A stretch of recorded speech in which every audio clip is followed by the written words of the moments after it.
पीर जो ॻोठ खे असां पीर जो शहर छो न था चऊं, पीर जो ॻोठ छो था चऊं? छाकाणि जो लफ़्ज़नि जी बि जेको आहे न पंहिंजी पहचान हूंदी आहे।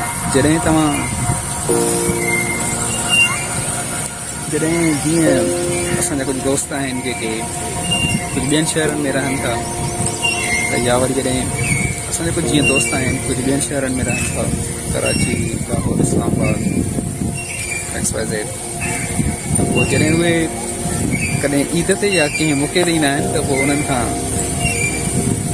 उहे स्टेटस रखंदा आहिनि गो टू होम, गोट काॾे था वञूं, पंहिंजे गोट था वञूं।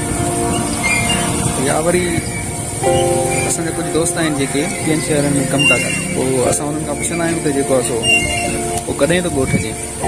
असां ईअं न कंदा आहियूं त कॾहिं थो शहर अचे। ॻोठ जेको आहे हिकिड़ो प्यार वारो लफ़्ज़ आहे, जंहिंमें मोहबत आहे, ईअं सम्झो त जेको आहे न जंहिंमें अहसासु आहे। ॻोठ लफ़्ज़ में हिकु अहसासु आहे जेको असांखे पंहिंजे आहे ज़ाहिर करे थो, जंहिंजे करे हुनजो नालो पीर जो ॻोठ आहे। इहा सिर्फ़ु पंहिंजे लफ़्ज़नि जी मां ॻाल्हि थो ॿुधायां, ठीकु आहे न।